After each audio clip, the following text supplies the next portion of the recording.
Now it's time for What's Hot, where we talk about stories that have us all talking. We are joined by Tracy Johnson and Ben Marins. Today we are talking about Caitlyn Jenner, previously known as Bruce Jenner, making her public debut on the cover of Vanity Fair. Caitlyn spoke with the magazine, chronicling her transgender transformation from man to woman. The question today, will this help change perceptions about transgendered individuals? I think that it's kind of like politics. I think people have sides on this. I'm not sure that this is going to pull someone to that other side or even open their minds a little bit more about this. And you know, I'm hoping that's exactly what it does. I heard at WTMJ radio driving here yesterday, the discussion about, actually just yesterday morning, how do we refer to these people? And should we talk to them about who they are? And the answers are yes and yes.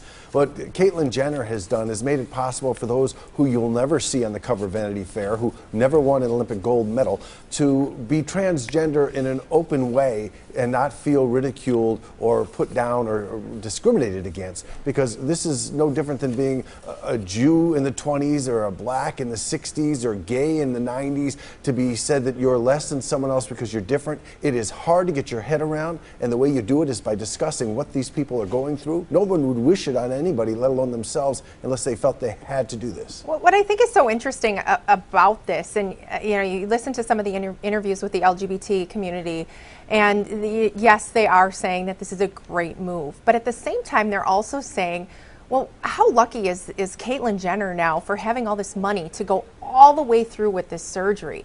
And now to really say, yeah, it's okay to feel that way, but if you don't look that way, how are we going to write this in society? Because I'm pretty sure there aren't too many people out in this world that have enough money to go through reconstructive face surgery, to get rid of an Adam's apple, to pay for the clothing, to get the, you know, whatever you need to do.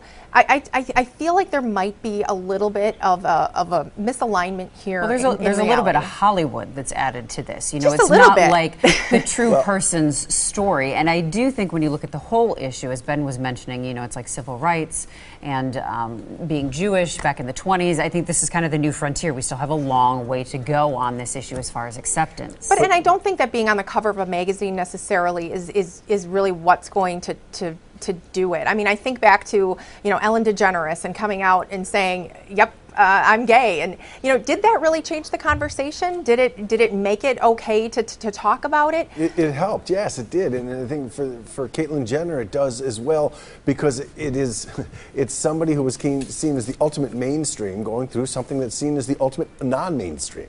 Well, the day that Bruce Jenner is mainstream, you know, it's not today. I mean, this is somebody who's a privileged individual, and I think that there's going to be a reconciliation of some point to say, you know, is this really something that a real person who's going through these internal issues to think that they're going to be able to physically make this transformation? And I think there's another battle that's going to be fought on that physical front. I have to stop you there. We're out of time.